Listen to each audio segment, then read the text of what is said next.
All right. Hello. Good evening.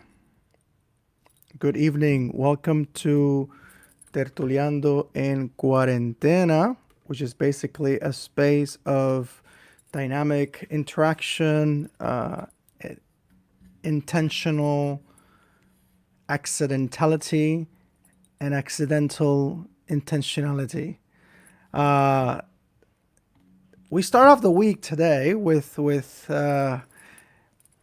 something that has characterized a little bit these spaces that we do here in Tertuliando, and it speaks about the sense of globality and the sense of we try to get rid of or we try to challenge the constants of out of sight, out of mind.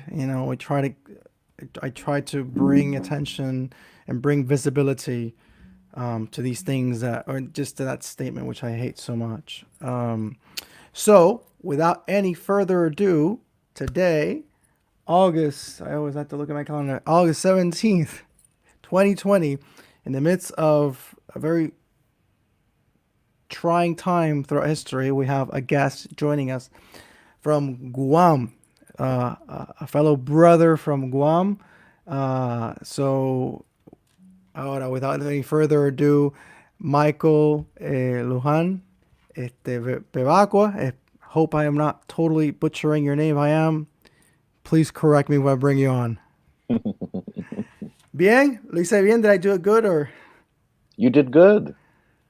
You did good. Gracias, hermano. Welcome, Michael. Thanks so much for taking some time, man. I really do appreciate it. Good morning to you. And good evening or afternoon to See, you. see, see, see. So again, so for any of you guys joining in from wherever it is you guys are joining in, so I am I am a Puerto Rican, but in Houston at the moment, and I have Michael Chimorro. Is that correct? It's to Chamorro, yes. Chimorro, joining us from Guam, and it's morning time there. You are in the future, my friend, and I am in the past. That is true. That's why one of our former governors in Guam, because Guam is a day ahead of the United States. So it's Tuesday here, Monday in the States. And so one of our former governors always used to joke when he would fly to the US that he would say, I am the man from the future, and that the United States should come and join Guam in the future. And that's funny, but I think that's very prophetic. I think that makes a lot of It is. sense. It is. It is. And thank you so much for having me as part of the this podcast series. I know you had my friend Frances Negron Muntaner previously, and I'm glad that she was able to connect us. Yeah, and that's kind of been the spirit of these talks, people connecting each other. And tonight I'm super intrigued as I was talking to you beforehand. I've been very intrigued about my brothers and sisters in Guam. I feel that we have as Puerto Ricanos as and as Chimorros in Guam, you guys and us have things that are plentifully in common in our situations as islanders, as colonized people as well. Hmm. But I like to start things off in this tertuliandos, which basically means coming together, gathering in times of quarantine, talking about the present moment, talking about the current situation that we find ourselves in. And I want to ask you, what has it been like for you these 5 months? It's like a Mm. three-parted question. The first part of the question is, what did this pandemia find you doing? What were you doing? What things were you in the routine of? Back in February, March. How did this intersect your routine and been the last 5 months? That's the second question. Kind of like how have you been navigating this professionally and as an individual? And the third part is your observations of how this has affected society. What things has this maybe brought to the surface? Mm. What were you doing? Kind of when it found you. How have you navigated this situation, and how do you think is brought some things to the surface?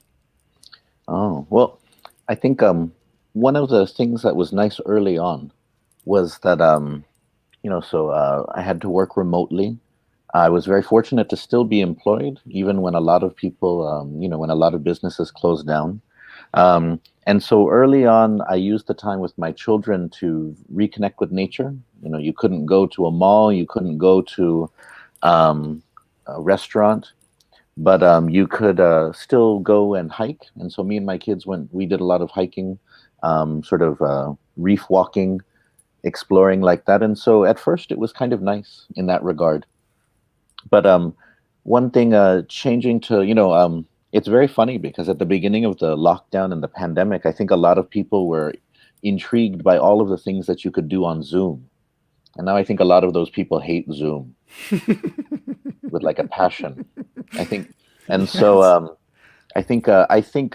I think some people we may have Zoom scarred on our eyeballs from all of the meetings that we have. And so, but one thing that was very nice about it though is the groups, many of the groups and much of the work that I do is in the community. And slowly I had to move it online. And what I found is that you can reach a larger population. And especially when things are locked down, when people feel anxious like that because they can't do their normal routine, a lot of times they can be negative. They can turn to negativity because of the anxiety that they feel. One thing that I also found is that people are also hungry for knowledge and Mm. information too in that time. And if they're only fed negativity, conspiracy theories, if they're only fed demagoguery, then they'll go in that direction. But what I found is that all of the things that I did, that I used to do in the community, like assemblies and informational presentations, teach-ins, um, even language classes, Chamorro language classes, I decided to move all of them online, and the attendance and the engagement increased dramatically during the lockdown. And so that was one thing that was really nice. So prior to this, for 10 years, I taught coffee shop lessons for the Chamorro language. Um, Unfortunately, the coffee shop that I taught them in closed and it closed permanently because of the lockdown. But for 10 years, I taught in that coffee shop. I had, over those 10 years, hundreds of students come through them, some of them even going on to later becoming teachers of the language themselves.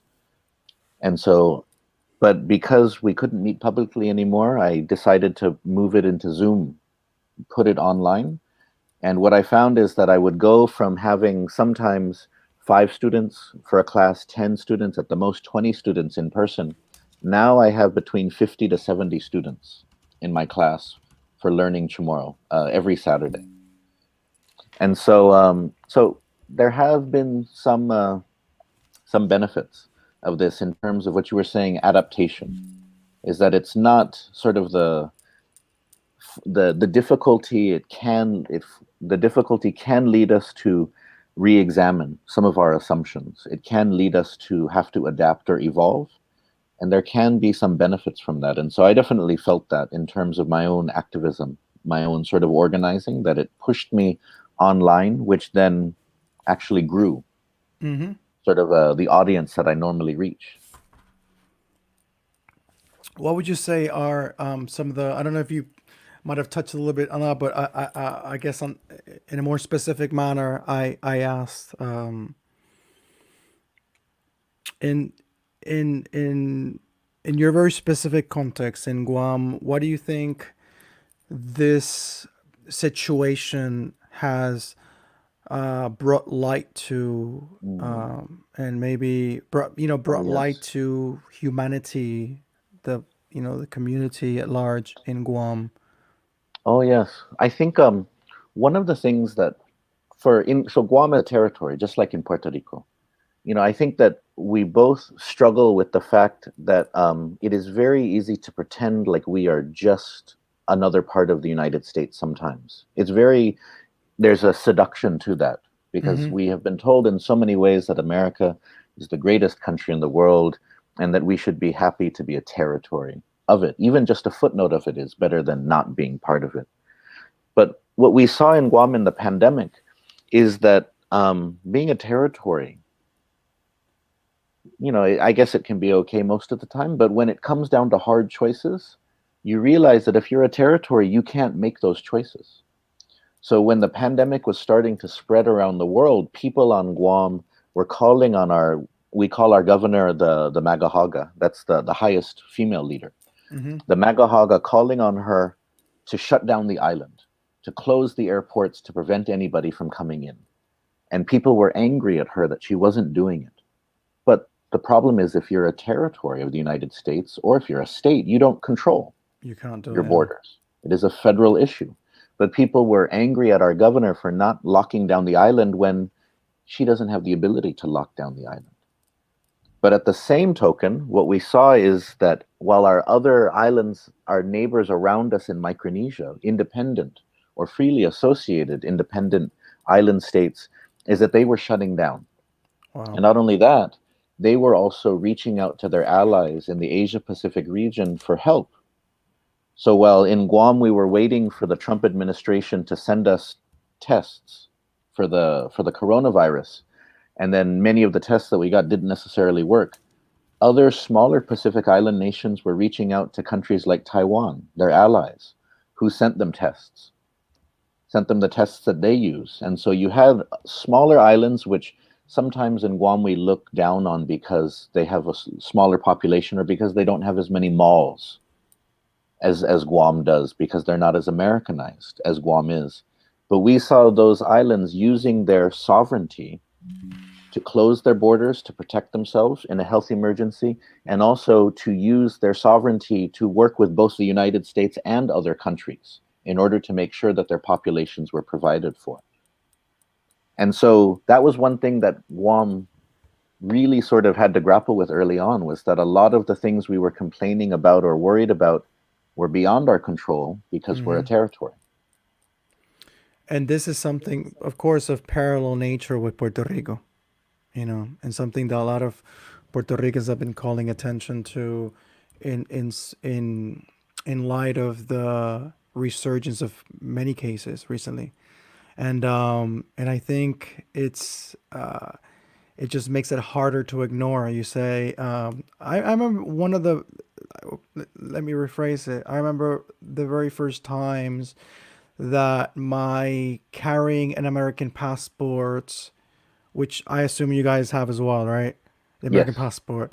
And I'm connecting that to what you were saying before as kind of the illusion that we are on the parallel ground as any other, like, so citizenship is citizenship all across the board.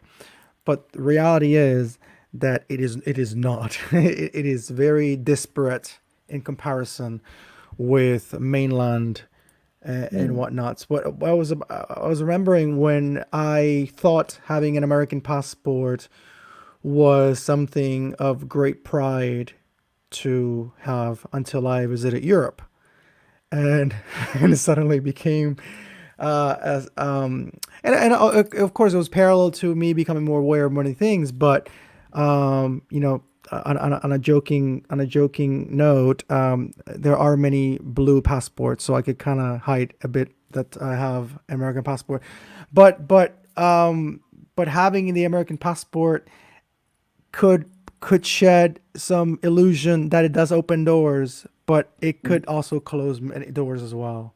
It could Yes. close doors as well. And like you were saying, some neighboring islands. Um, Speaking of opening and closing doors, like being able to close their ports or open their airports, they are able to, and Mhm. and your people are not able to on their own Oh, merit. yes.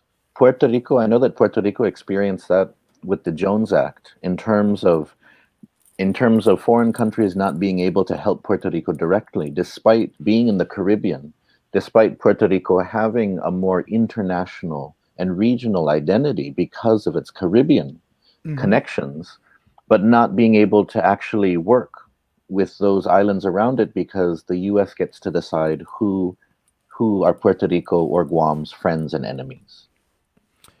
Something I like to do here to get to know, those joining us is a bit of a walkthrough, a brief walkthrough, if you may, of the life.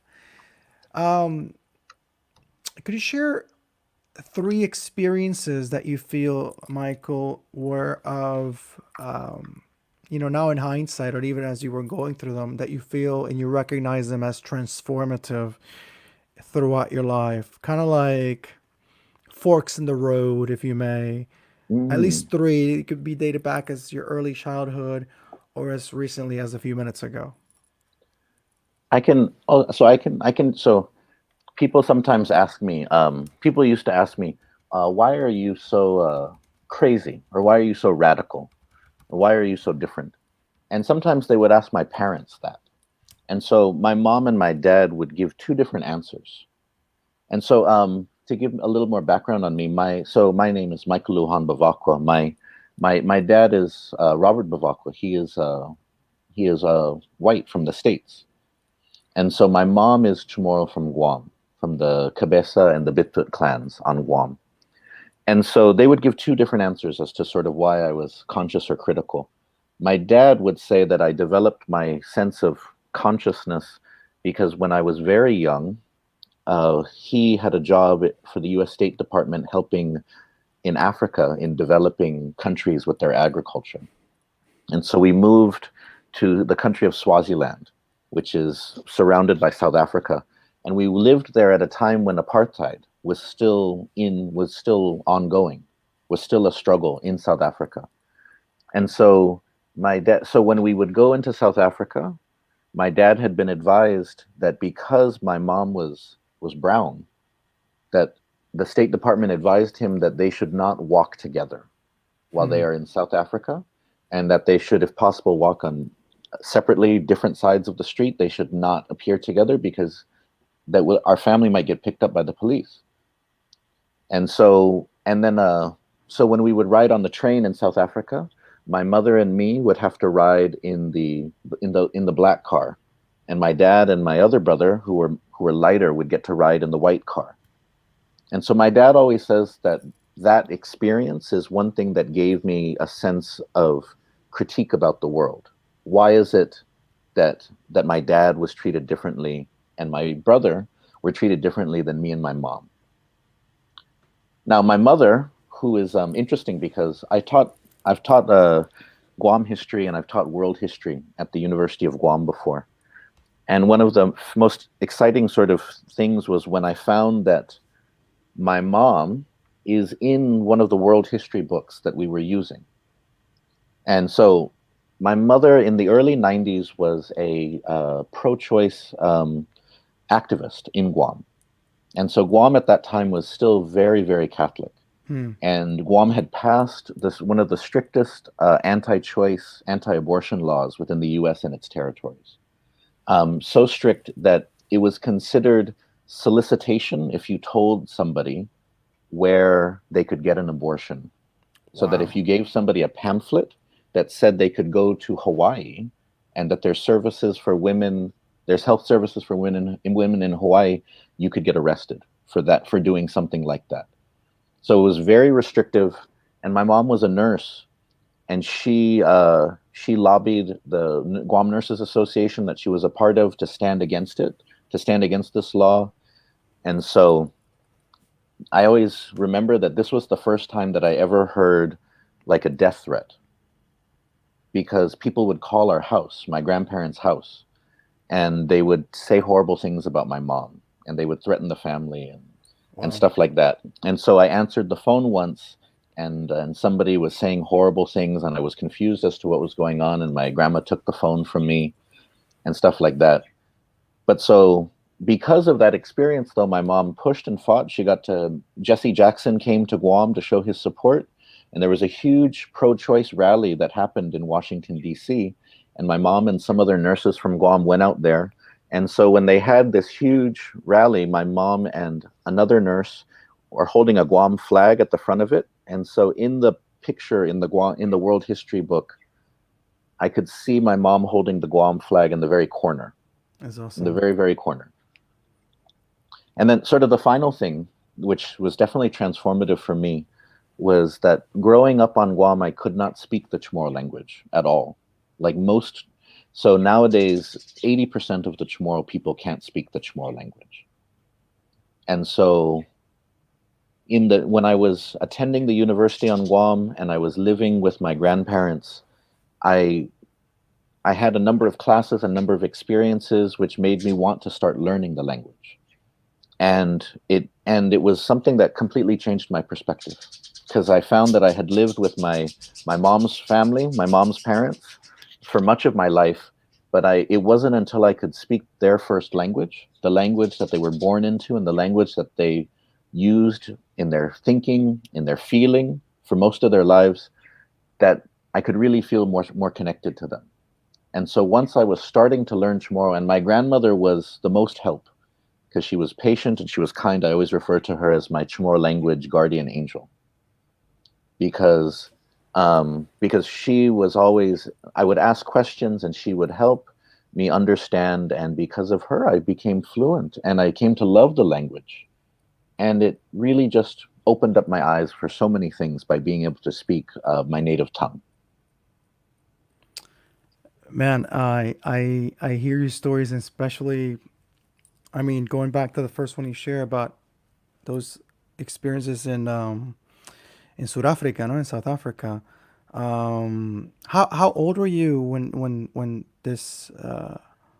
Just like 5 or 6, Oh wow, 5 or 6, and I so I yeah, I have some memories of it, not really understanding and then feeling very weird. I mean, even it was even to the point where to go into a like a shopping center, my mom and me had to go in through a different door than my dad and my brother. And so even stuff like that, and it just, so yeah, but those are the types of things that we all see around us. But in so many ways, we're trained by, whether it's our family, whether it's our religion, whether it's our education or society, to just not see those things, hmm. to try to not open up questions about those things, right? Like it's And so I'm supposed to just, be like that. Like it's yeah, it's or it. it's too much. It's too much, right? And especially for people, the colonized people, the weight the weight of the world is even stronger, because the system is designed so that you don't get to participate. Your Yeah. voice is not supposed to matter. So then when it comes to asking those types of questions, it's even easier to say, "Oh, that's enough, basta. You know, we don't need to deal with this. We don't need to talk about this. We can't do anything about it anyways."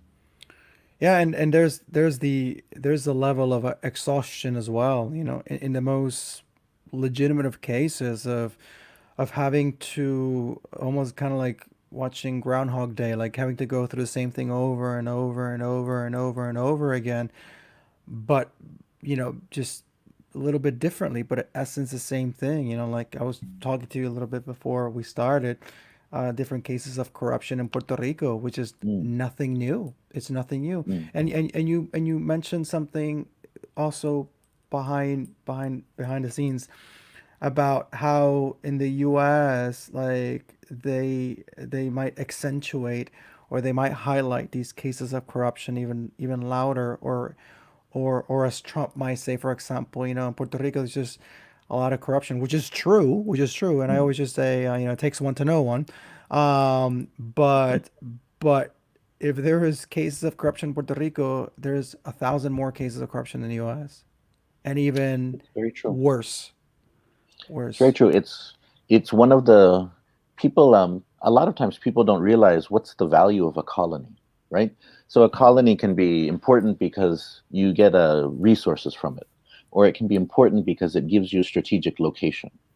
But colonies also serve the purpose of warehousing the things that you don't want to admit or you don't want to acknowledge. You can hide them Hmm. there, and that's an everyday sort of thing, is that if you don't want to recognize something about yourself, of course you pretend that the other person is riddled with it and the other person is the embodiment of it, so that you don't have to look at yourself. And that's an everyday way in which we can see just why places hold on to their colonies, because they don't want to acknowledge a lot of things about themselves, and so they just pretend that they exist there, right? Um, That's I'm curious to get a little bit of context for me myself that I don't know plenty about Guam. How would you, if you were to, which you are about to now as I ask you this question. So as you answer this question, um, which is, how would you describe Guam? Like what are some, as you're if you are sharing with someone that knows very little or nothing about Guam, how would you bring attention to this place that Mm, I understand saw you grow up and this is where you've lived your life. How would you start that conversation? Geographically, culturally, uh, go into maybe some culinary, music, just a brief essence of how you describe Guam, and then maybe kind of finish it off with its political situation. mm. And so Guam is the southernmost island in the Marianas Islands. And so the Chamorro people have been the indigenous people of these islands for as far as we can tell, 4,000 years. And so one of the things that the Chamorro people can be proud about is that the first great voyage into the ocean, the first documented voyage into the ocean was undertaken by the Chamorro people. Because 4,000 years ago, that's when you had people putting up hinges of stone in the UK. It's when you had people building pyramids in Egypt. And so there was a lot of activity in the world, but there wasn't a lot of activity on the ocean. People tended to stay close to the shore. But the Chamorro people can take credit for the first voyage into the ocean, over 1,000 miles. We don't know exactly where they came from, but it was the first successful navigation and settlement into the open ocean. And so the Chamorro story from there is about living in these beautiful islands, the Marianas, and then developing a culture around a connection to the sea, a connection to the land. One of the things that we talk about, of course, is that all indigenous people have different ways of understanding their interdependence with the world and each other. And so the word that we often use nowadays is inafamaulik. It's the process of making things good for each other. Now, the history gets a little bit complicated over the past 500 years. And in fact, March of next year will be the 500th anniversary of Magellan stopping by in Guam. And like all great sort of European explorers, Magellan stops in Guam, says he discovered the place, killed some people, burnt down some houses, and then left. Hmm. And so, but and so that is sort of the start of the next few hundred years where the Chamorro people have to sort of negotiate the colonial experiences.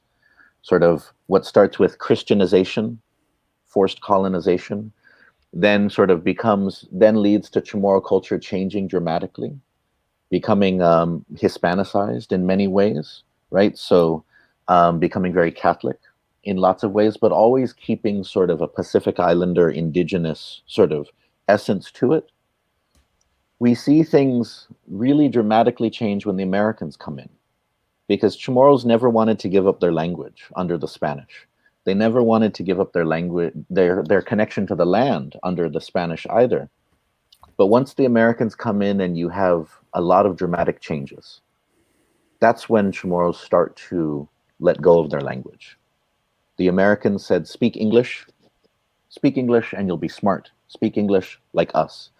Preaching the doctrine of monolingualism. Speak one language and you're smarter. Speak two languages and your brain is only operating at 50% Hmm. in each language. And Chamorros initially didn't believe it, but after World War II, they started to. And one of the things to understand about the Chamorro people as well in the 20th century is that the United States was attacked at Pearl Harbor, but people don't often realize that Guam was bombed a few hours later and was invaded and occupied by the Japanese a few days later. And for 32 months, the Chamorro people suffered at the hands of the Japanese because of their connection to the United States. And Chamorros at that time remained loyal to the United States. And when the US returned and kicked out the Japanese, the Chamorro people sang songs and celebrated the American return. And that led to a lot of the changes that we see today where Chamorros adopted American ideology in their lives because they had seen that America was great because it had saved the people from the Japanese. Mm-hmm. But what's unfortunate is that right after World War II, the US came back and they began to condemn Chamorro lands. they began to take land from the people.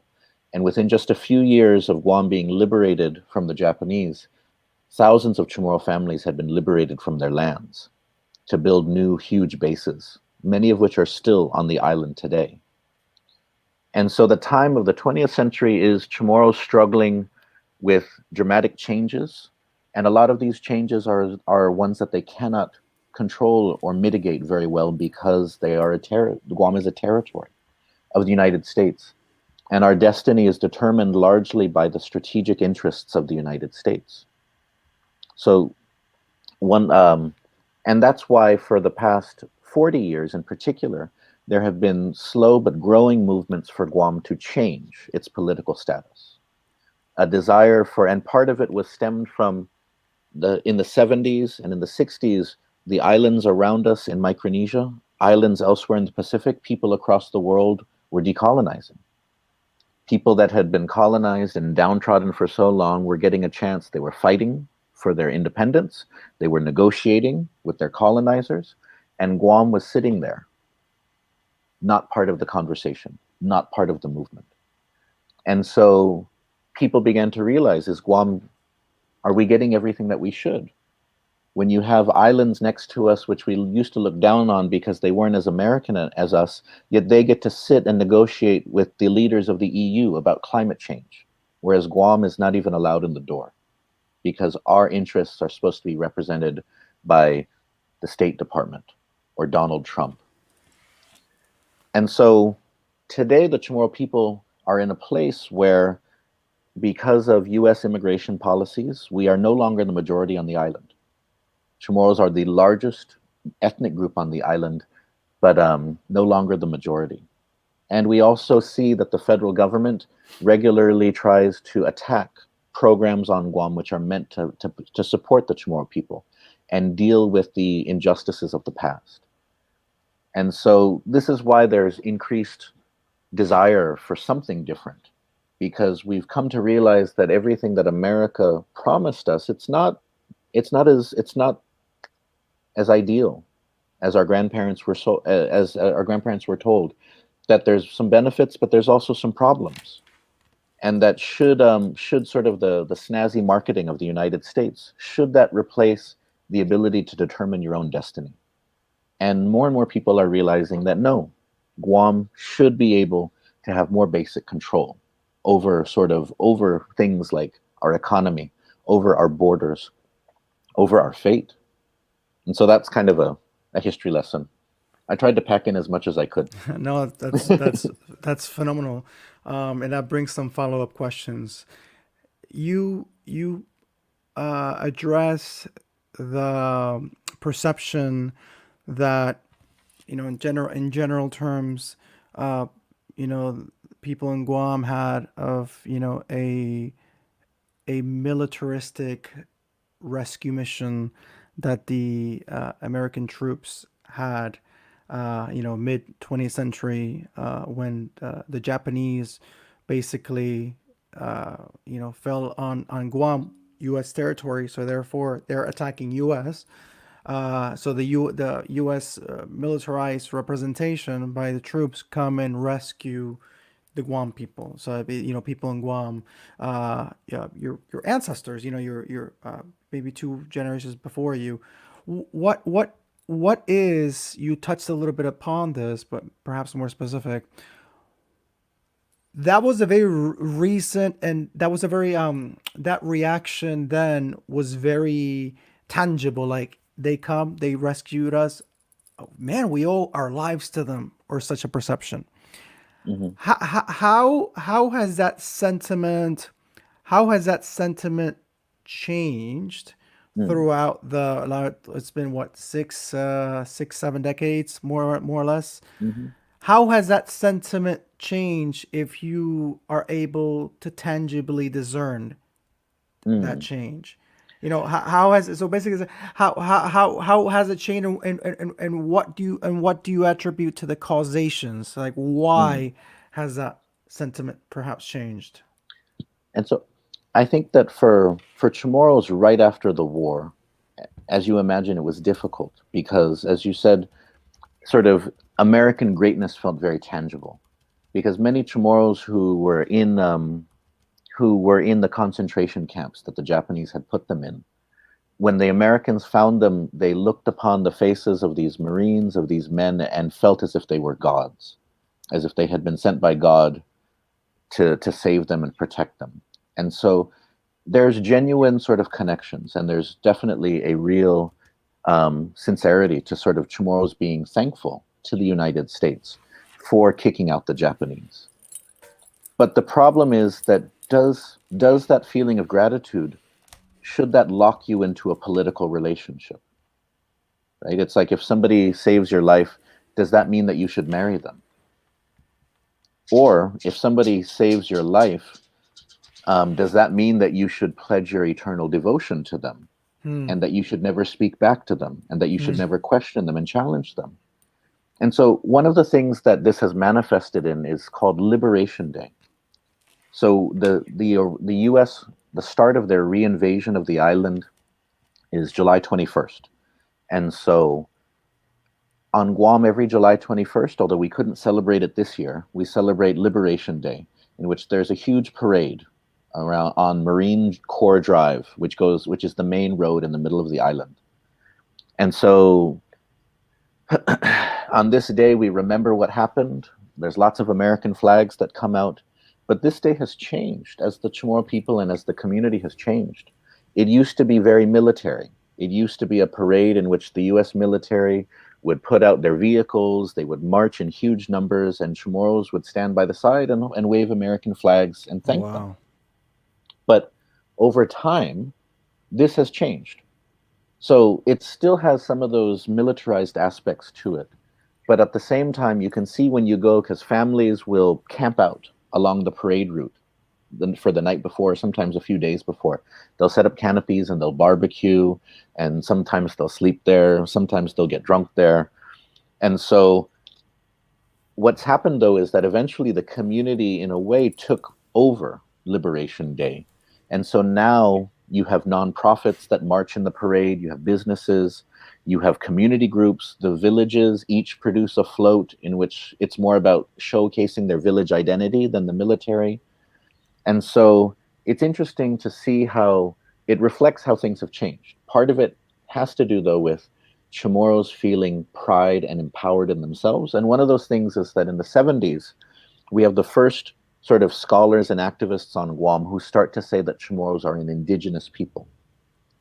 And a lot of people didn't like that. Their perceptions of indigeneity being, of course, that indigenous people are primitives, they're savages, they're backwards. But they push that, and they push that idea in so many ways, and eventually Chamorros start to embrace it. And with that, it opens up their sense of possibility in the present, the past, and the future. Because if an indigenous person who doesn't think they're indigenous is defined by the discovery of the colonizer.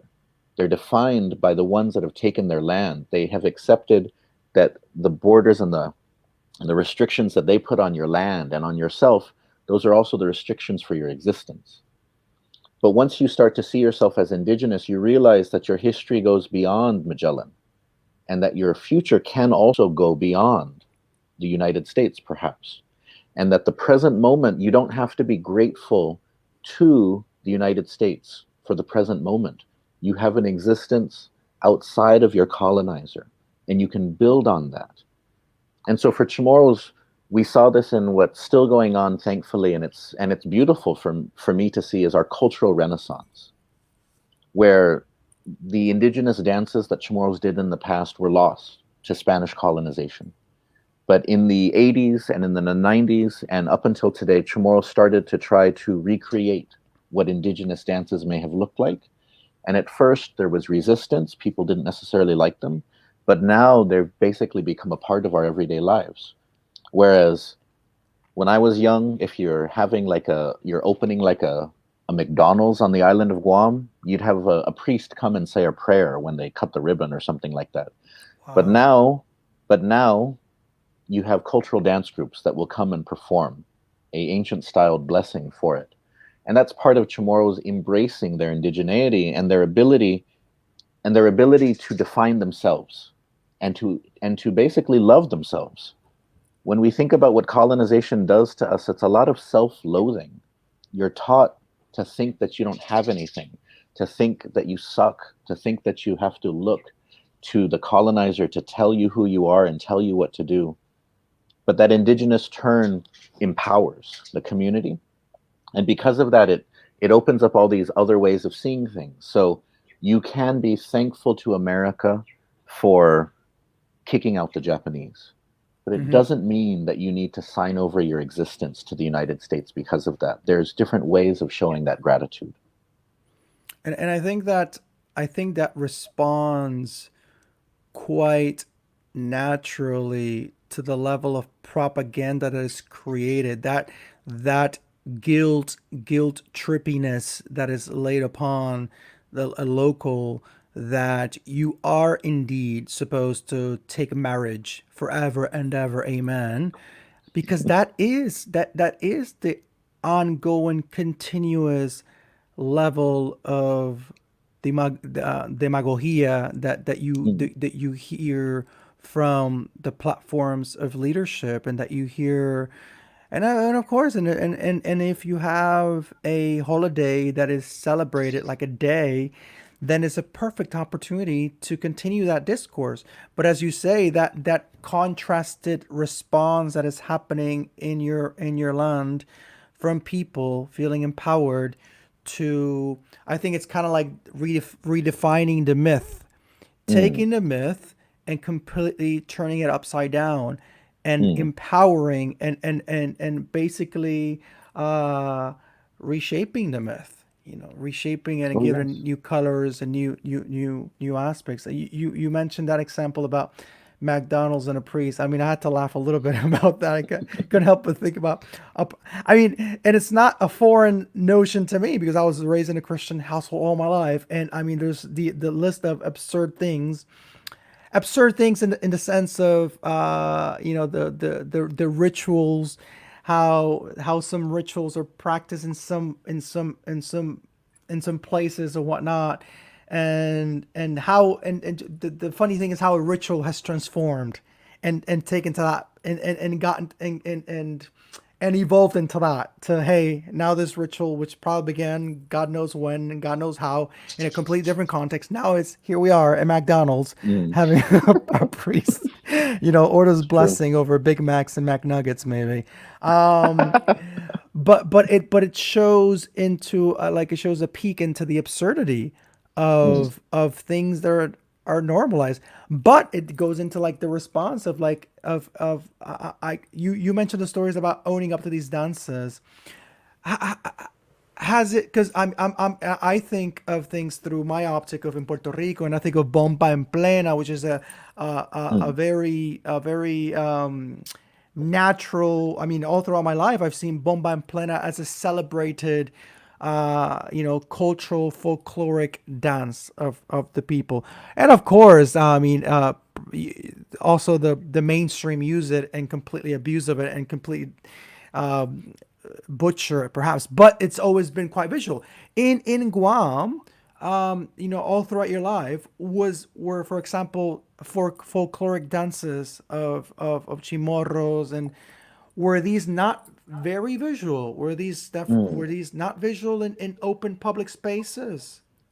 So, so what had happened was that Chamorros had adopted certain styles of Spanish and Filipino dances as being sort of their as the sort of the cultural dances. So you would have you would do those sometimes at parties, but it was always for me what happened.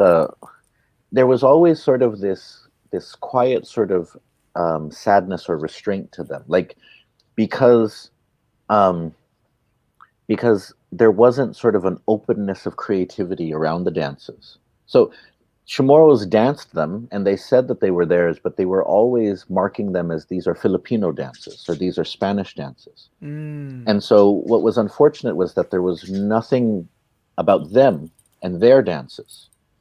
And so that's why, in terms of the new visibility of Chamorro arts, what we have now, we have groups that want to create things to represent the Chamorro perspective. And that's what's really nice about it, is that it's just because for the debate over dance for so long, and it's still there to some extent, was this issue of the fact that the dances that you do now are not real because they're not the dances that were done 500 years ago. But for me, that misses the point in a lot of ways, is that Chamorro's no culture is only bound completely to tradition. All cultures adapt and change. And so the dances that we have now are an homage to an ancient past.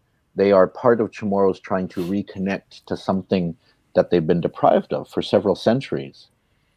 And so yeah, for me it's just so nice. I mean, there was uh, one of the a former elected leader who was a proponent of independence for Guam. Um, there was a story about when so every 4 years in the Pacific there is the largest festival called FESPAC, the Festival of Pacific Arts. Hmm. And so every nation and some of the territories, we get to send a delegation to go and represent the culture and stuff like that. And early on, when Guam participated, Guam was laughed at because the first time that Guam sent a big delegation, other islands send out their traditional dancers. So they're in grass skirts, they've got coconut oil on them, they have headdresses, they have their beautiful sort of regalia. But the Chamorros sent disco dancers. They Oh sent wow. people. They sent, they sang like American pop songs. Some of them translated in Chamorro, and so the most famous song that they sang that really bewildered everybody else in the Pacific was they sang, "How much is that doggy in the window? Arf arf." And so the other islanders, there was discussion that Guam should not be allowed to participate in FESPAC again because they said Guam is America and Hmm. Guam has no culture. They have forgotten who they are. But that experience led to different people, different creative leaders, people who were dancers, people who were chanters, looking at the rest of the Pacific and looking at ourselves and feeling that we should try to connect to our ancient past. Just because we've lost those dances doesn't mean that we should stop dancing and doesn't mean that we should not have dances of our own. And so different groups formed to try to create new traditions of dancing.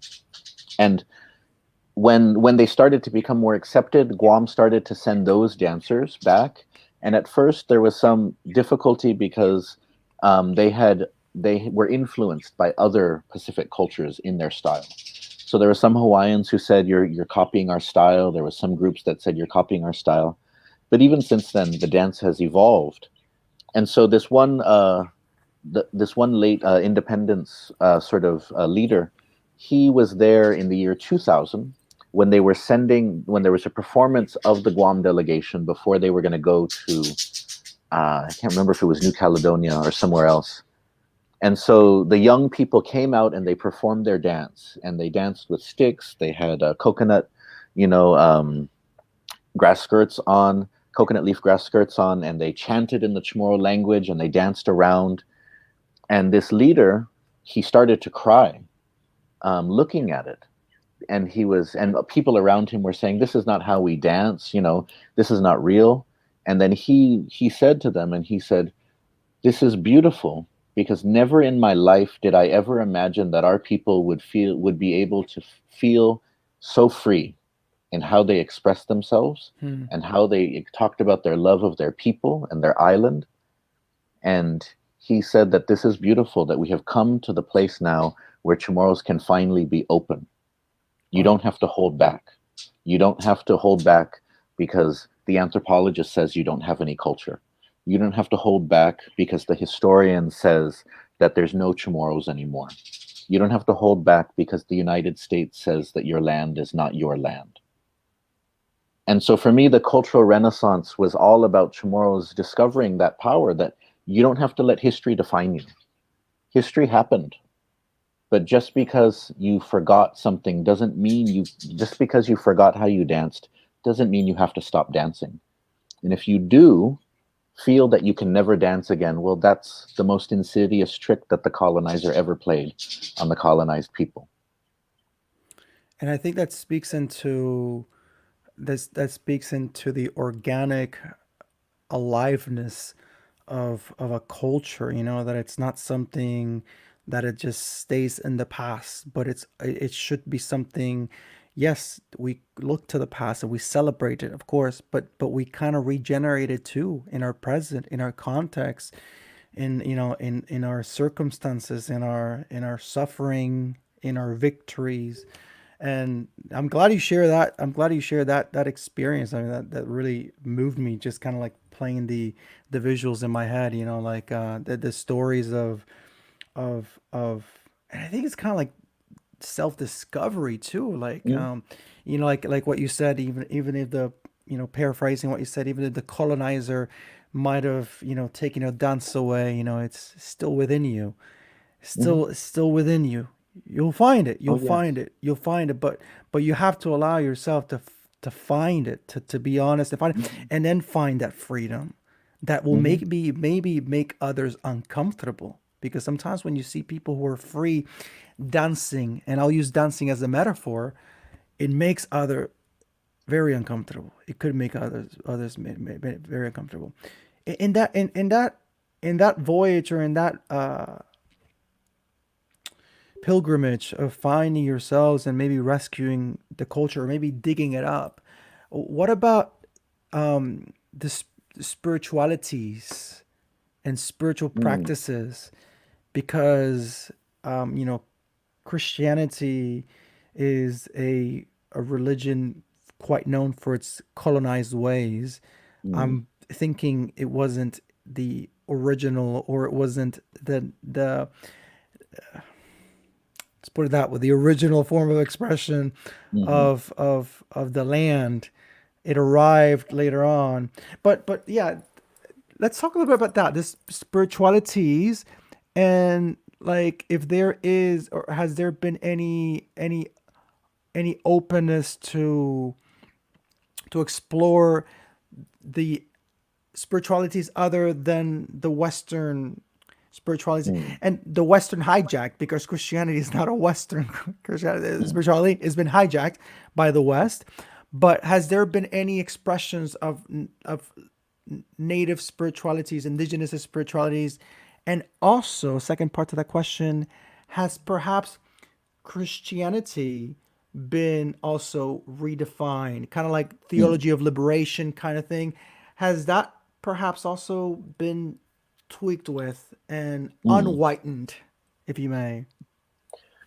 I think for the Chamorro perspective, I think we see something that happened in a lot of places. For example, where Catholicism went, right, is that there is at the same time there is a conversion, but there is also in some ways an indigenization and an adaptation. So that's why Catholicism has a wide reach, but it's different. It's different in it's different in different cultures because of how the culture sort of integrated it. And so we see that in Guam for sure, that Catholicism becomes a dominant force in Chamorro life. But there's also ways in which the indigenous spirituality and in which the indigenous culture, still resisted. So one of the things when the Catholic Church first comes into Guam, so the Jesuits brought Catholicism to Guam. And so one of the things that's always interesting is in the capital of Guam, Hagatnya, every year there's the largest procession, saint procession. And so it's in honor of Santa Maria Camelin, who Saint Mary of the Barracks, who is the patron saint of the island of Guam. Hmm. And it's the largest procession. Thousands of people come out. And people always assume that she is the patron saint of the village of Hagatnya, the capital. But she's not. The patron saint is Ignatius de Loyola, who started the Jesuit sort of fraternity, the Jesuit order. But no one remembers him except for those who are basically priests in the church. Because what happened was that when the Jesuits came in, they promoted God, but they promoted God in a very male sense. And Chamorro culture at that time was very matrilineal, very much about sort of female. revering and elevating female figures. Mm-hmm. And so one reason why Chamorros resisted Catholicism taking root in their lives is because of that male focus. And only later when the church started to open, and then later when the Augustinians came in, who had a more relaxed view on Catholicism, and the church really started to push the Mary figure, then Chamorro started to embrace the church because of their own sort of matrilineal sort of spirituality, that the head of the church should be a woman, just as sort of the head of the family, there needs to be a woman, right? And so, but even in other ways too, on Guam we have a prayer leader called a Tetsa. The name comes from the word tutsa, which is an ancient word, which is a word that means to start a ceremony, to start a ceremony. And so the church itself doesn't recognize the Tetsa, but the Tetsa traditionally has more power sometimes than even the priest does in determining how the prayers that are said for somebody who has died, the schedule, the timing of things. But the Tetsa is a role that the Chamorros created outside of the church, a community role for women when the church denied women any power within it for hundreds of years. And so we see that but one thing that Is it like a shaman of so some the sorts? Tetsa, no, the Tetsa not necessarily. There are those who have that role though. Um, they're the sort of the traditional healers, which persisted even though the Catholic Church did not formally acknowledge them. So they were called for many years surahano or surahana from the Spanish word for a surgeon, and Mm. so now they're called zoamti, which is a word meaning capable of great healing. Mm-hmm.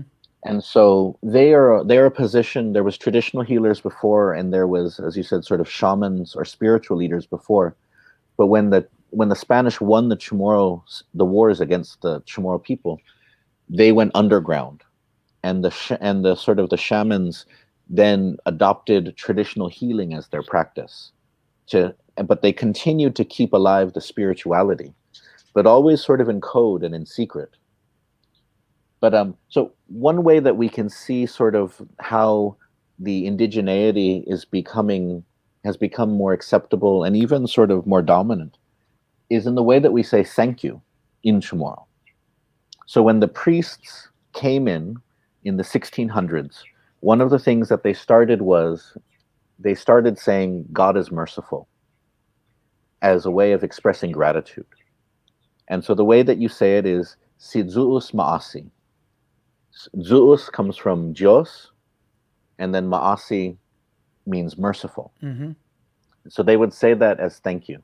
And in fact, the priest who brought Christianity to Guam, Diego Luis Salvatores, his last words before a chief killed him were Si Zeus masi, God is merciful.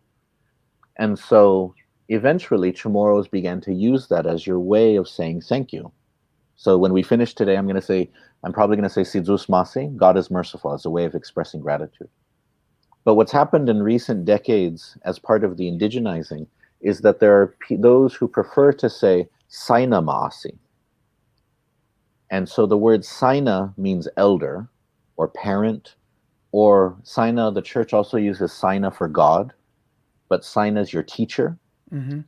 And so people have started to use that, and in time it may become more dominant as a way of expressing it, but not necessarily giving your expression over to the church or to God, but saying that if I say Saina Maasi to you, I could be saying that I feel like I'm grateful to my elders, Mm-hmm. who have raised me and who have taught me, or I'm grateful to my teachers who have instilled in me these values.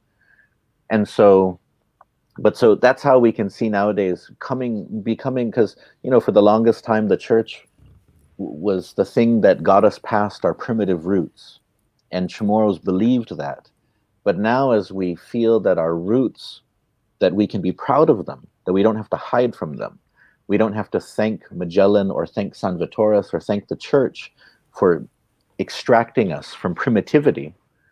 Now we can embrace it, and that we can bring in some of that spirituality into our everyday lives. Is Guam predominantly religious, a religious country?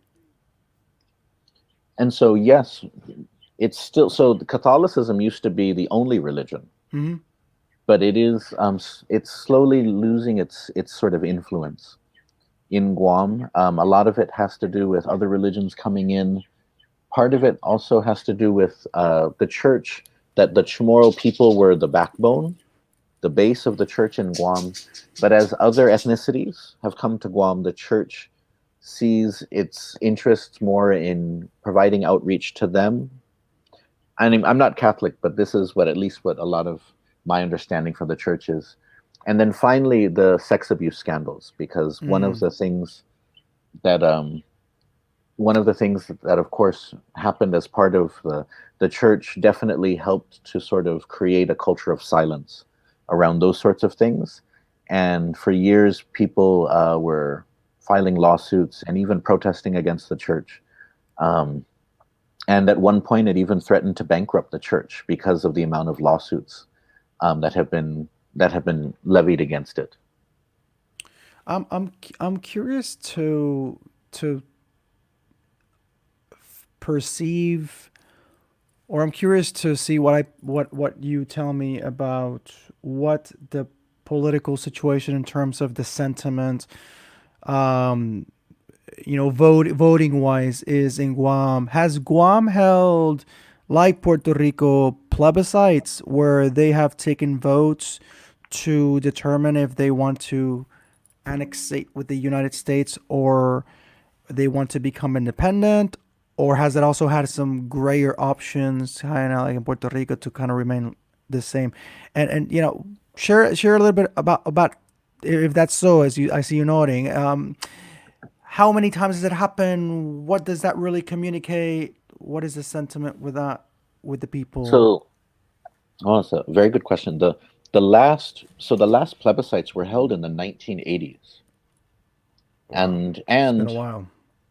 and part of it was because what came from those plebiscites was, as I mentioned before, the or oh, I may have mentioned it when we were backstage, but what came out of it was that the majority of the people who voted wanted Commonwealth status, that they wanted a status which would maintain close ties to the United States, but also give Guam autonomy to control its immigration and basically be able to decide what federal laws applied to Guam or not.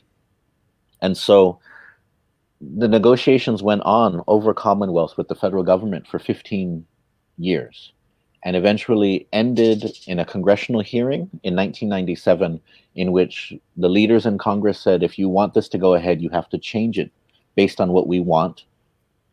And the leaders in Guam said, we refuse to change it. The people, this is what the people want. This is what Guam wants. And so from there, it just ended. There was moves in the early 2000s to have more plebiscites to try to determine a new direction, because Commonwealth was considered dead by that point.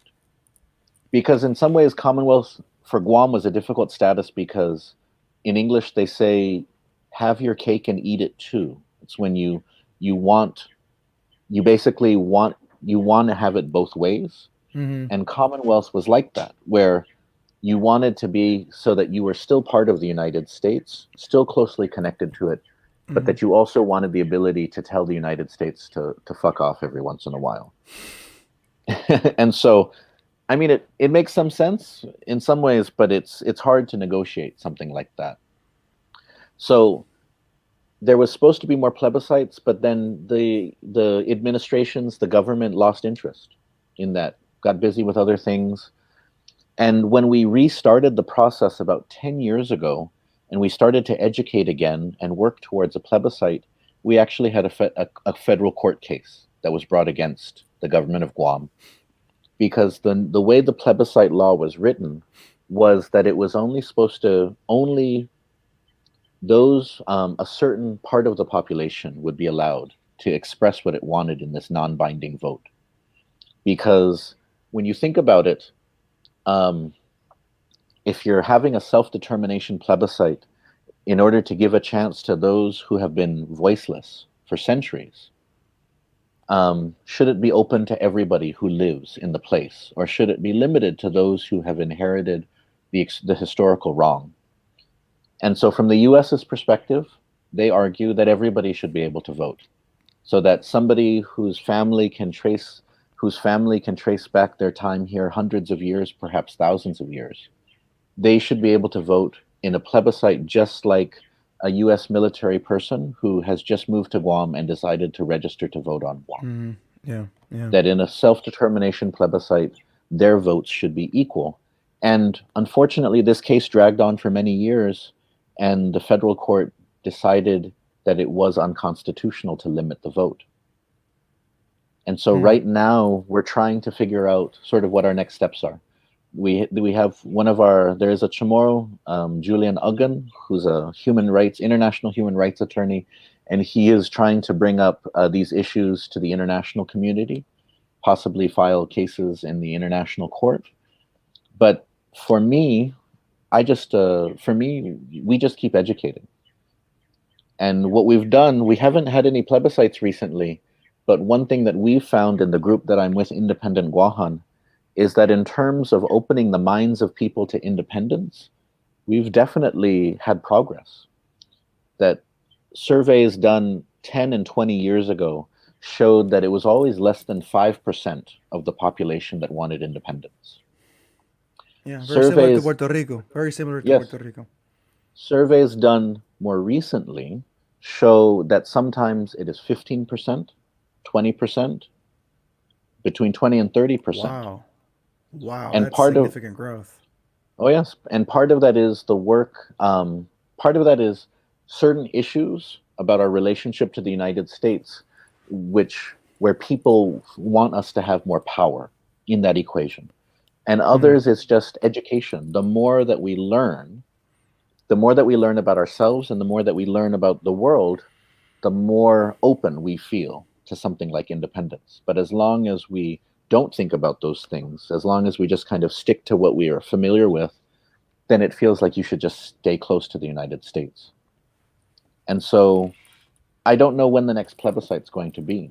But for my group, Independent Guahan, and my co-chair, Victoria Leon Guerrero, and all of the people that are in it, we just continue to educate and do what we can to just let people know that independence is not something to be afraid of. mm. That independence is not that there's 190 plus countries around the world that are independent, and Yeah, some of the them, majority. yeah, that it's abnormal to be a colony, a territory in today's world. It's normal to be independent, and that some independent countries are struggling economically, and some independent countries about the size of Guam are the richest countries in the world. Are thriving. And so any idea that Guam would be the poorest or the worst place in the world because we became independent is simply not true. Independence is what you make of it. And that's in my opinion that's what we deserve. And for people that argue that we should become a state, I think it would be very difficult for Guam to become a state. More difficult than Guam becoming independent, probably Guam. But for me, I feel that because of where we are located in the world, having that autonomy and that independence is essential. Because right now, Guam is connected to all of the growing economies in Asia, but we can't actually formally connect to any of those places. Yeah. So for example, one of the things which has stymied leaders and on Guam for so long is the fact that as China grew in size and economic power, and when China started to open itself up and allow for outbound tourists around the world, Guam can't really get that because Guam Guam's relationship to China is dictated by the United States. And it's Yeah. traditionally very difficult for Chinese citizens to get visas to visit Guam.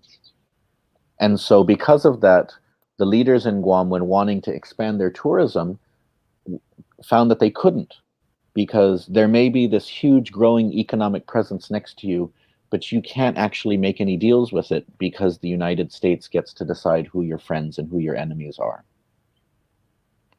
I'm thought of. I think I'm reminded of Muhammad Ali and his refusal to go into war, saying, it's not the Vietnamese that are stripping my rights off. Why do I want to go bomb them? I have no beef with them. And it's almost like you are there in the middle of the Pacific and you have to choose the same enemies that the enemy has chosen up for you, whether you have a beef with them or not. We have Mm, a local Puerto Rican,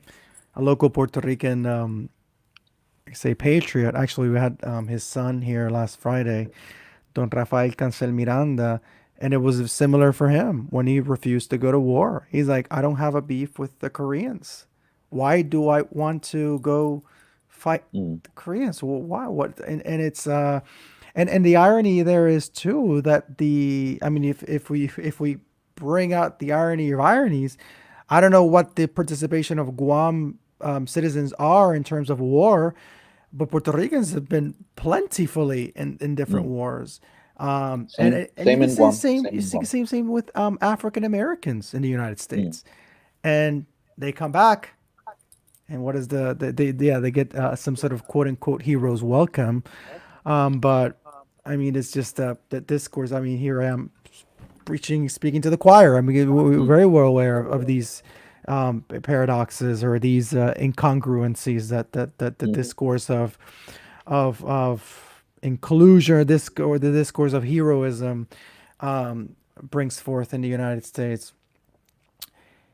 You have been involved in some efforts, whether in the academia, in university, or instilling the importance of learning the Chamorro language. And I mm, want to, as we kind of give landing to this interaction, this talk, I want you to, if you can, to share some of these things, some of these efforts that you have been working alongside your brother. You mentioned this mm, comic effort with these comic books, and I want us to well, to be informed of these things you're doing, and also in a pragmatic note, what things have you been doing that maybe you can share with Puerto Riqueños and oh, Puerto Riqueñas in terms of we're different realities, but some things are common.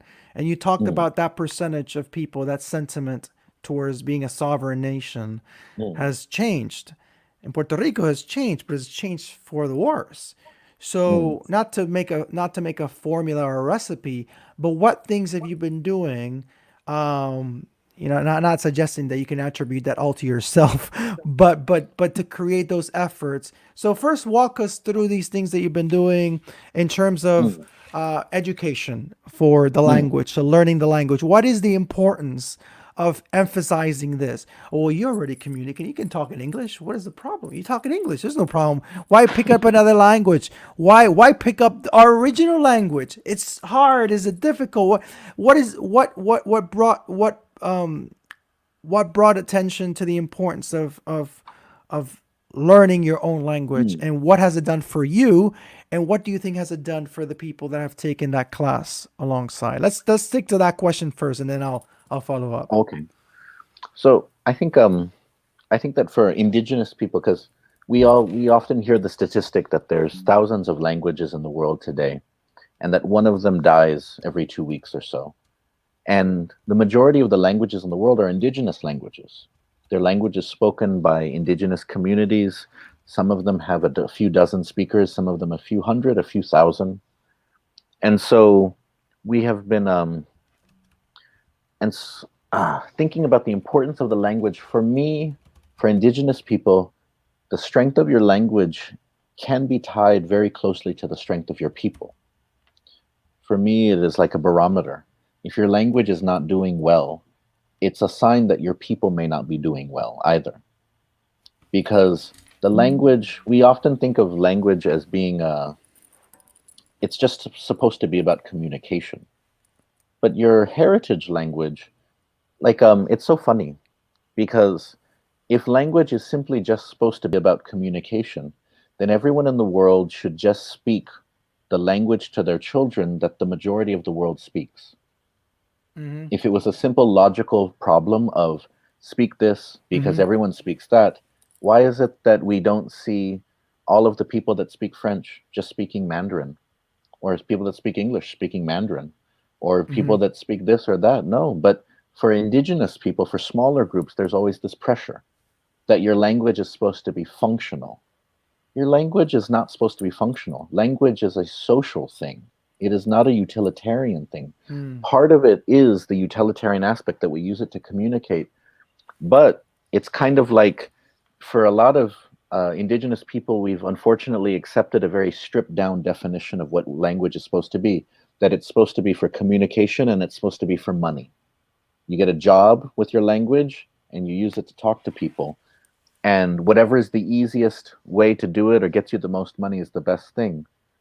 But that's part of the limiting of the imagination of the people, is that if you have come to a point where the language that you speak, you feel you shouldn't speak it to your children because it will take things away from them, then that's part of the draining of your own imagination. And that's part of a sign that the people are not healthy.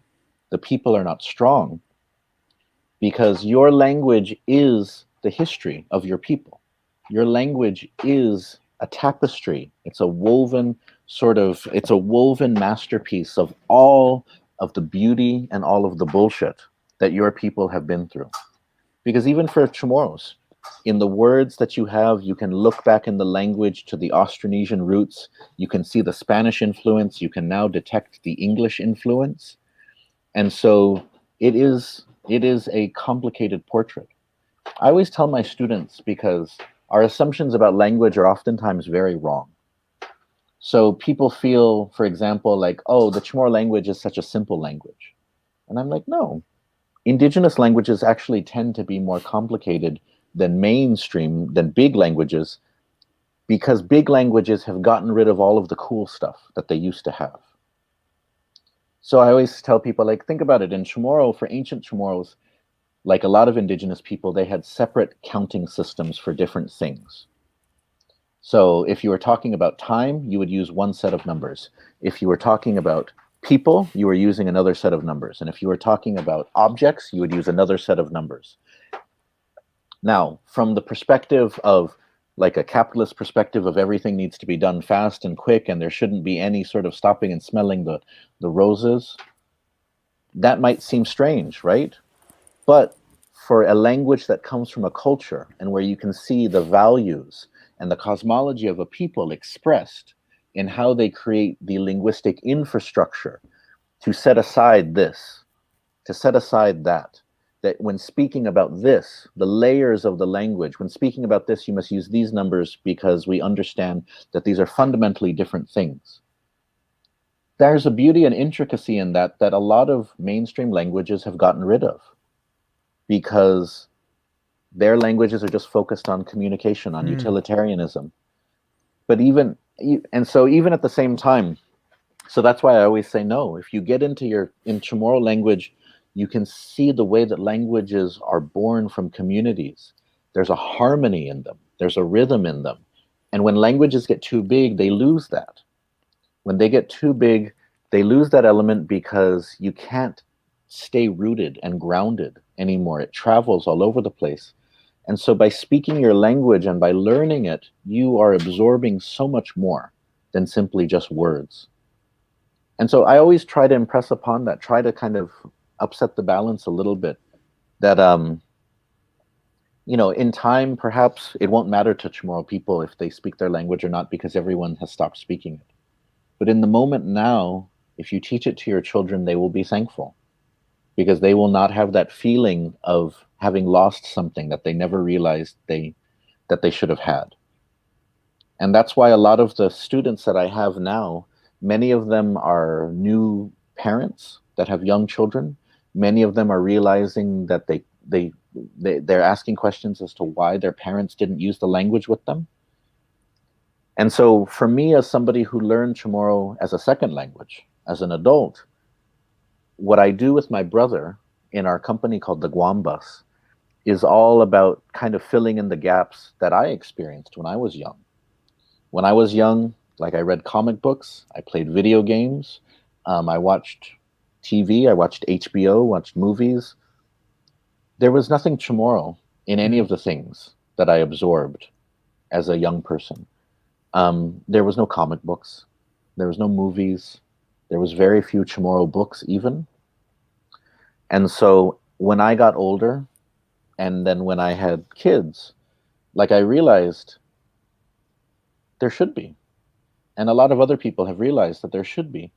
And so my brother is a great artist, and I'm okay at writing things.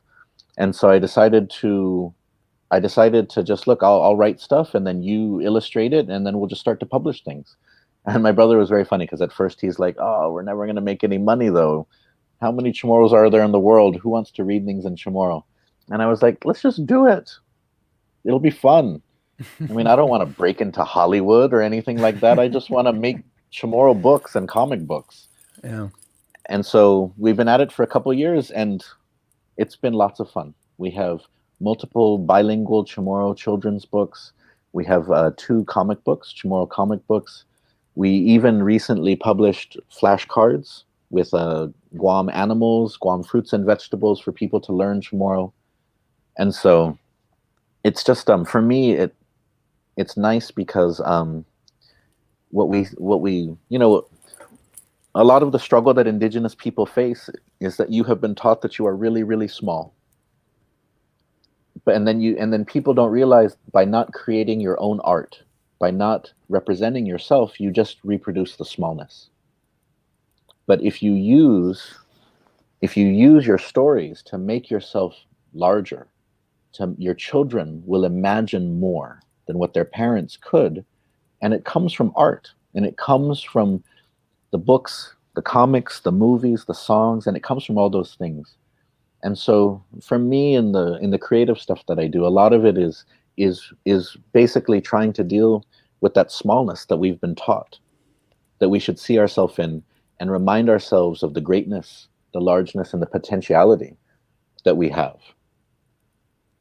In in in response to the prior part of the question that you're mentioning about the the importance of embracing the Chamorro language, I was curious to, and I am curious to ask, what would, let's say I want to learn the Chamorro language. Now, what would the initial class look like? What would you kind of walk the first the first class attendee Mm, through? Like, what would be that introduction like? mm. Well, so the first class is usually like so most of my students are Chamorro, Mm-hmm. and so it's about sort of regaining that heritage language. And so it's just about reminding them, as I was saying earlier, that a language is so much more than words. That by and that I usually talk a little bit about myself, because I tell people the Chamorro language is not hard to learn, and that language learning is not something that only certain people can do. Everybody can do it. Everybody has the tools to do it. But what it takes is letting go, Hmm. because we have been taught that English is so special, that English is so amazing. And your first language is usually the language. If you only speak one in particular, it defines how you understand language. And so a lot of times people that are trying to learn their second language, they trip themselves up because they are not open to the next language. So the first class is always about reminding people to be open to Chamorro. Because don't say that, how come I can say this in English but I can't say this in Chamorro? Get rid of that. And then I always also remind them basic tips for learning a language. Learning a language is not downloading an app.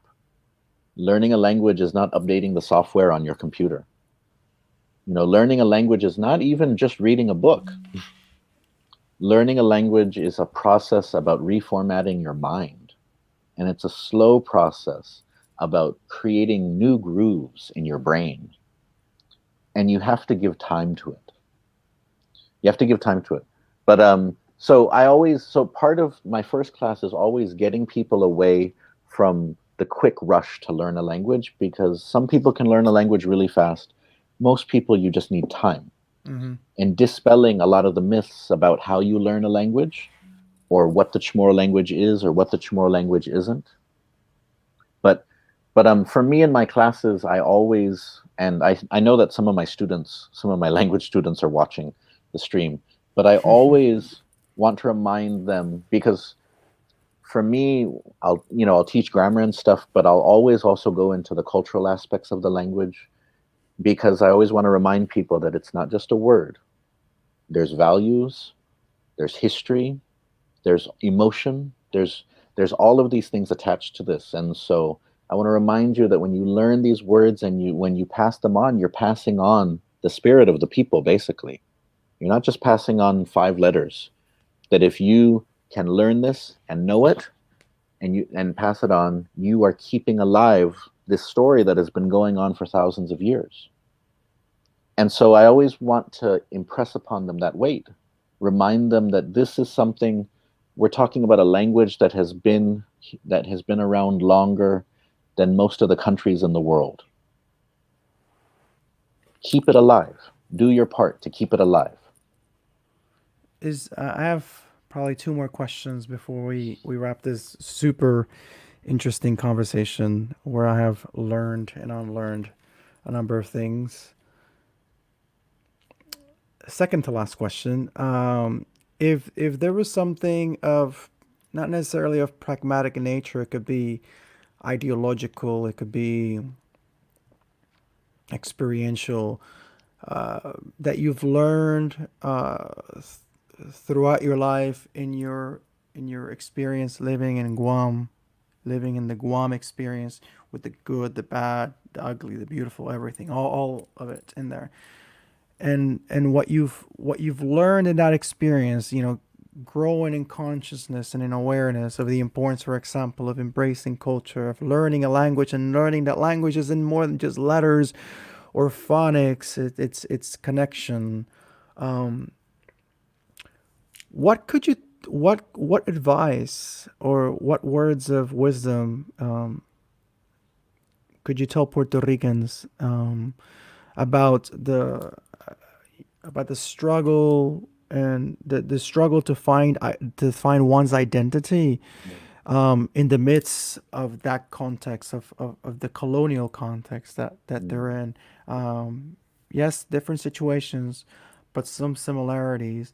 And this is a question in all humility, not a question attempting to put you in a spot where you have to figure out the Puerto Rican situation or understand the whole. But from what you gather, but more from what you gather in your own experience in your context, what words could you share with Puerto Ricans, with Boricuas, in the island and out of the island about that experience Mm. of consciousness and awareness? Oh, so I think that what Puerto Ricans, the possibilities that they may have is the same as what sort of Chamorros in Guam may have in terms of seeing themselves in a larger context, right? Colonization puts you in a box, literally like a Jones Act branded box, right? And so when I think about Puerto Ricans and sort of the importance of the language to the people and their identity, I think that's an important place to start in terms of understanding themselves in a Latin American context. Sort of that, that the United States is part of the identity of Puerto Rico, but it's not the beginning and the end of Puerto Rican identity and possibility.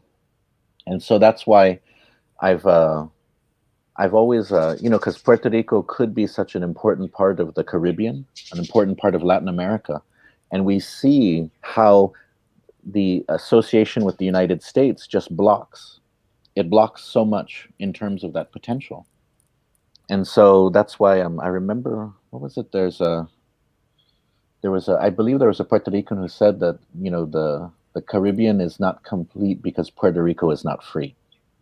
Hmm. And that when Puerto Rico is free, and so I think similar things in Guam, that Guam is not free and the Pacific is not free until Guam and other places are free. And so that's why I think that both Chamorros and people in Guam and Puerto Ricans, we have been sort of placed in this position of dependency for so long. Hmm. and that we cannot. And I know that Javier Hernandez, who wrote the book Brexit, he was watching earlier. He's Puerto Rican, and I talked to him a couple weeks ago, and so I really liked his book on Brexit because it's a reminder of all of the potential that sort of the way that we see ourselves, the way that many people on Guam see ourselves, and probably many Puerto Ricans too, as having these connections to the United States, and that it pumps money into the island. That we need these things to survive, and just reminding that we are part of a larger world. Reminding ourselves and using what we can to remember that we are part of that larger world. And that if you are ever in a relationship where you feel that you need this person and what they give you to survive, it's probably a bad relationship. It's like beyond codependency. It's unilateral dependency. It's And it, abusive. yeah.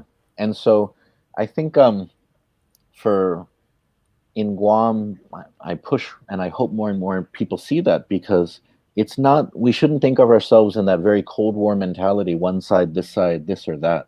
Mm-hmm. We have to think of ourselves in the broader worldview, and how there's all of these possibilities in our existence, and many of them are being kept from us while we are a territory. But it starts with the feeling of dignity, that you deserve to be treated with dignity. And once you gain that feeling, and language, I always tell people language is a part of it.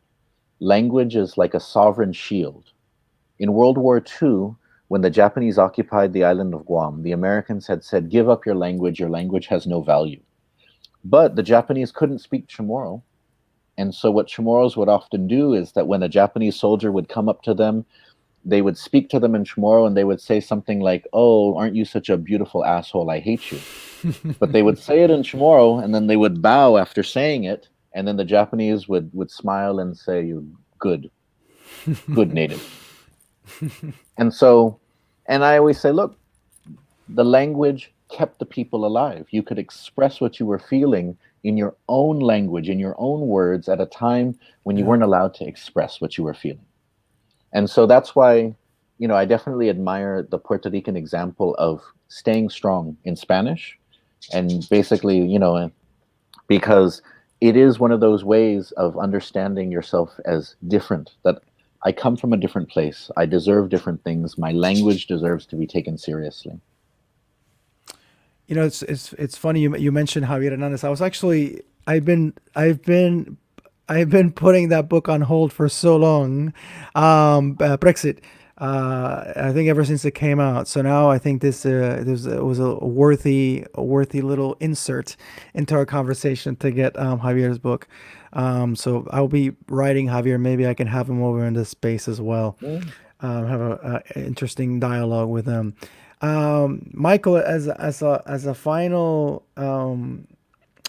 question for you, and I like to close the majority of these interactions with this question, and I bring the term utopia or utopia as a reference point, and I reference the story of uh, the student that debates the professor as to what is the purpose of the utopia. You take 5 steps and it takes 5 more steps ahead, and it seems like it's this unattainable uh, persecution, let's call it that way. So what Mm. is the purpose of this utopia out in the horizon? So, Ah. so you keep on pressing forward. You keep on pressing Mhm. forward.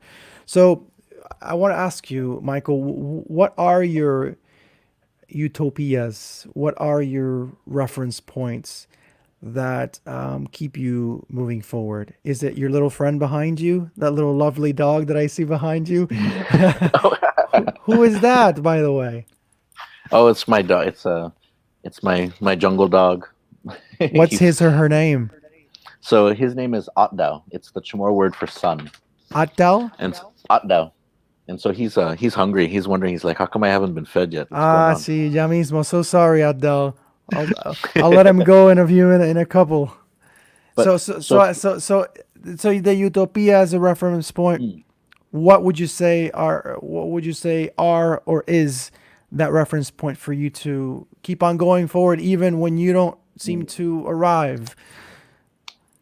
So for me, my main points of reference for that are my grandparents who have passed away, and my kids, because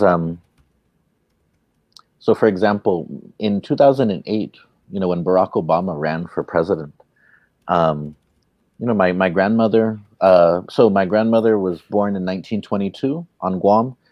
On Guam before World War II, you couldn't vote for anybody who had any power on Guam because the U.S. Navy was in charge of the island. Wow. After the war, you could vote for local legislatures, but you didn't vote. But people on Guam didn't vote for their own governor, not until 1970. And up until today, you still don't get to vote for president, and so don't have any electoral college votes. And so my grandmother, though, is excited to vote for Barack Obama because on Guam, and you may have it in Puerto Rico too, do you have a straw poll, like a fake poll? Like people vote for president even though it doesn't actually count in No, the. no. In Puerto Rico, we Oh, did okay. the closest to that was the primaries. They did Okay. have some legitimate vote for the primaries. Do they do that in Guam too? I think they They do, do have right? a they do have a primary in Guam. Yeah. And so so on the election day we wheeled my grandparents in their wheelchairs into the polling area, and my grandma was very excited, and she whispered to me that she was happy to vote for somebody that had skin like her, Hmm. and so but the thing and so it was a moment where, like, me and my cousins, some of us were crying, but for me I was really, really angry because on Guam for president, we cast a fake vote. We have a ballot that says, Joe Biden, Donald Trump, Hillary Clinton, Donald Trump, and they record it and they count it here, but it's meaningless. We don't actually get to vote for president. And so I remember that, seeing how happy my grandma was, but also feeling like my grandma deserves to vote either for the president of the United States or for our own president, Mm-hmm. that our votes should matter, that being stuck in a system in which your votes don't matter, we should all accept by now that that shouldn't be the case. And if we see it in this country or that country, we know it's wrong. If it happens in your own damn territories, it should also be wrong too. And so that is something that drove me to basically think that in my time I would want to vote for the president of Guam. I would want to vote, and I want my kids to sort of live in a place where Guam is not the spear of America pointed at its enemies in Asia, which is what the US sometimes calls Guam. They call it the tip of the spear. I think that Guam should be a bridge. I think that Guam should be a bridge that connects East and West, and I feel that that's the best future for us, as opposed to being a strategic military asset for one side against the other. And I hope that my kids or me, that we get to the point where we do get to elect our own genuine leaders on this island, that there's a president of this island, that we get to sit at the United Nations, that we get to sit with our brothers and sisters across the Pacific, across in Latin America, in Asia, across the world, that we get to join this world order. And so those are the things that drive me. A feeling that my ancestors were not treated well, that they were put into a position where they were disempowered, where they were told fictions, and they were told to be proud and patriotic about fictions instead of truth. But then also wanting to get to a place where my kids can live an existence which is sovereign, empowered, and where we are no longer cut off from the world, but we are a part of the world. In independent Guahan, one of the things we often say, because people say that independence is isolation. If we become independent, we leave the world. And we say no. Independence means joining the world, Hmm. does not mean leaving it behind. Yeah, that's right on. Michael, gracias. No, How can I say the gracias in oh, Chamorro? you can say Saina Maasi. Saina maasi. Saina Maasi. It's been a treat. I hope that I have a realistic hope that at some point we can resume this conversation over a beer, over some coffee, over whatever, but have this conversation, like across face to face, because I think we have a similar voyage, and coming together seems like a very relevant and also a realistic thing. I think the world is a small place, Mm. and separation is but only mythical. So thank you. I really value everyone who has participated, everyone who's joined in from Puerto Rico, from the U.S., from Guam, from wherever. Gracias, man. This has been such a treat. So many people commented. You can definitely go check these comments out. Michael, I will definitely be going into these comments. I'll be talking to Javier as well. And man, it's been a treat. Don't disconnect. I'll do this miss and then well, leave you with something behind the scenes. So, gracias todos y todas. Thank you, everyone who joined No, in. to you as well, Sidrus Masin. Thank you so much. So much peace, much love, and until next time, hasta luego. Peace.